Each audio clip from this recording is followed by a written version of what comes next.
আমাদের সমাজে আশুরা কেন্দ্রিক কি চলে? আমাদের সমাজে আশুরা কেন্দ্রিক যেটা চলে এটার সাথে ইসলামের কোনো সম্পর্ক নাই। কি জন্য কোনো সম্পর্ক নাই? হোসাইন রাদিয়াল্লাহু তাআলা আনহুর মৃত্যু রাসূল সাল্লাল্লাহু আলাইহি ওয়াসাল্লামের জীবদ্দশায় না তারপরে? তারপরে। ফাতেমা রাদিয়াল্লাহু তাআলা আনহার মৃত্যু রাসূল সাল্লাল্লাহু আলাইহি ওয়াসাল্লামের জীবদ্দশায় না তারপরে? পরে।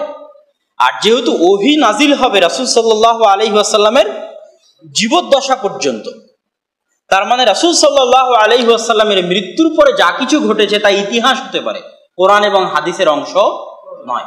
কোনো অপশনই নাই। কিভাবে হবে? এটা ইতিহাসের একটা ধারা, পরম্পরা হতে পারে, কিন্তু কোরআন হাদিসের অংশ হওয়ার সুযোগ নাই। তাহলে যে আশুরার সিয়ামের কথা আল্লাহ, যেই মুহররমের মাসের কথা আল্লাহ সুবহানাহু ওয়া তাআলা পবিত্র কোরআনে বলেছেন, আর যে আশুরার সিয়ামের কথা আল্লাহ রাসূল হাদিসে বলেছেন, সেটার সাথে হোসাইন রাদিয়াল্লাহু তাআলা আনহুর মৃত্যুর ঘুণাক্ষরেও কোনো সম্পর্ক নাই। এই জন্য নাই যে তখন ওহী বন্ধ হয়ে গেছে, আর এই হাদিসগুলো, আয়াতগুলো যখন অবতীর্ণ হচ্ছে তখন হোসেন রাদিয়াল্লাহু তাআলা আনহুর মৃত্যু হয়নি। সুতরাং এটার সাথে কোনো কানেকশন নেই।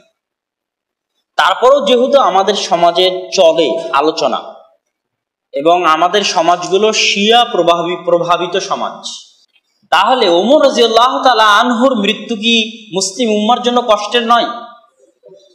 আপনারা কি মনে করেন? তাকে হত্যা করা কি মুসলিম উম্মার জন্য কষ্টের নয়? ওসমান রাদিয়াল্লাহু তাআলা আনহুকে কোরআন পাঠরত অবস্থায় হত্যা করা কি মুসলিম উম্মার জন্য কষ্টের নয়? তাহলে আপনি একটা দিনও মনে রাখলেন না কোন দিন ওমর রাদিয়াল্লাহু তাআলা আনহুকে হত্যা করা হলো। সেই দিনে আপনার কোনো মাতম নাই, কোনো তাজিয়া মিছিল নাই। আর কোন দিনে ওসমান রাদিয়াল্লাহু তাআলা আনহুকে হত্যা করা হলো, সেই দিনে আপনার মাতম নাই, তাজিয়া মিছিল নাই। শুধু হাসান এবং হোসেন রাদিয়াল্লাহু তাআলা আনহুমার দিনে। এখানে আরেকটা পয়েন্ট, হাসান রাদিয়াল্লাহু তাআলা আনহু কি মারা যায়নি? উনিও তো মারা গেছে, এবং ঐতিহাসিকদের দাবি যে তাকে বিষ প্রয়োগে হত্যা করা হয়েছে। সত্য মিথ্যা আল্লাহ ভালো জানে। তাহলে হাসান রাদিয়াল্লাহু তাআলা আনহুর দিনেও তো আপনি কোনো শোক পালন করেন না। তাহলে শুধু হুসাইন রাদিয়াল্লাহু তাআলা আনহুর মৃত্যুর দিনে শোক পালন করার মাধ্যমে, শোক পালন করার হুকুম আহকাম পরে আসতেছে, শুধু হুসাইন রাদিয়াল্লাহু তাআলা আনহুর মৃত্যুর দিনে শোক পালন করার মাধ্যমে আপনি প্রকারান্তরে ওমর, আবু বকর, ওসমান, আলী, মুহাম্মদ, হাসান সকলের মৃত্যুকে অপমান করছেন। এটাই চূড়ান্ত, এটাই ঠিক, এতে কোনো সন্দেহ নাই। এবং আপনার ভালোবাসা পাওয়ার বেশি হকদার হুসাইন রাদিয়াল্লাহু তাআলা আনহুর চেয়ে ওমর রাদিয়াল্লাহু তাআলা,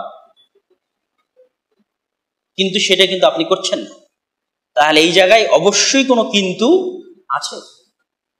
সেই কিন্তুটা আমাদেরকে জানতে হবে এবং আমাদেরকে বুঝতে হবে।